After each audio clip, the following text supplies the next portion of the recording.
When Evaas was introduced to North Carolina in 2006, it came with a promise.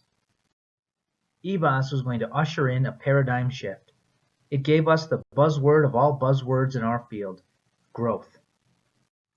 Evaas promised to help us to better understand academic preparedness of students before they enter the classroom, ensure growth opportunities for all of our students, and to shift some of our focus from proficiency to academic growth. A focus on achievement or proficiency looks like this.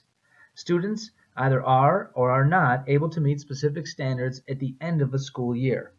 Now, students fall into a range or band of achievement. That doesn't account for change outside of that range. And this kind of a system also doesn't account for student ability before they came to class. Many students are proficient even before the year's instruction begins. Worse yet, only the kids over the line feel successful.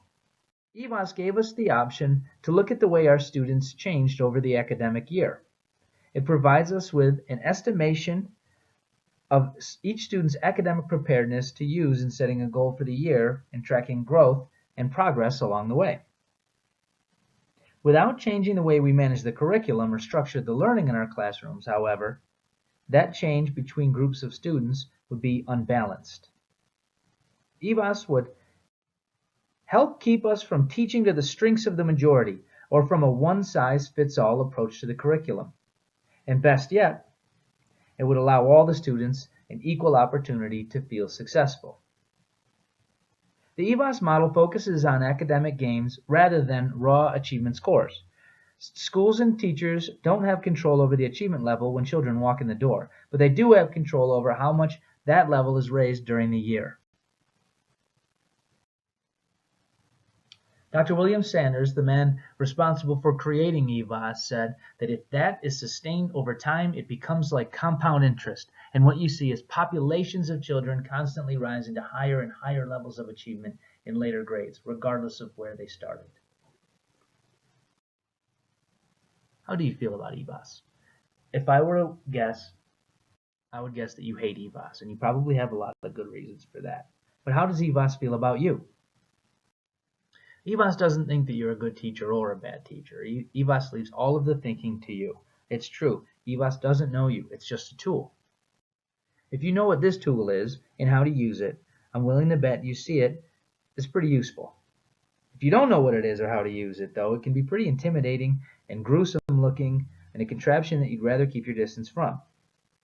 Then you wouldn't have an opportunity to most efficiently slice and peel your apples. But Evaas reduces our kids to simple numbers. Our students are complex, emotional, amazing people. But some numbers can be useful in comparing kids to each other, giving us a place to start, and with setting goals. Evaas uses projected state percentiles to do this. But don't we already use some numbers to help us begin to understand what our kids' needs are and where we might begin with them and how those needs might compare to another student? Numbers like age or grade level.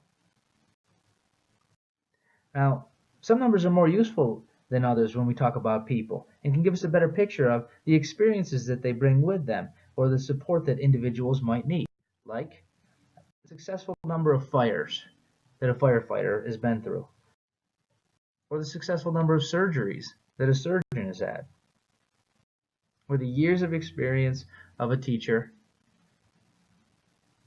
or the number of evaluations that rate above proficient for that teacher. Evaas in a nutshell can be boiled down to this picture. This little girl in the front is about to win this race. She's going to be proficient. The girl second to last in the back, though, has no shot of winning this race. So how can she feel successful? What motivates her to keep her legs pumping forward? What's going to make her feel like she's accomplished something at the end of this race? Well, the girl at the front set a goal. Her previous best time was 22 seconds, and she ran this race in 23 seconds. So although she won, she might feel less than completely successful by the time she finishes this race. Now the girl in the back, she set a goal for 31 seconds to beat her previous best time, and she finishes this race in 30 seconds. So feeling successful is available to her. We make this general claim that all kids can learn, and it's a good one, and it's pretty common sense. And if you don't believe this, then you're in the wrong profession. I think a better claim that we should spread around is that all kids can feel successful and that all kids can be motivated to enjoy learning. Evaas leads us toward a system that celebrates the success of each individual student. This is a sales pitch, but it's not selling Evaas. It's selling an open dialogue and further discussion about what Evaas can do for your students.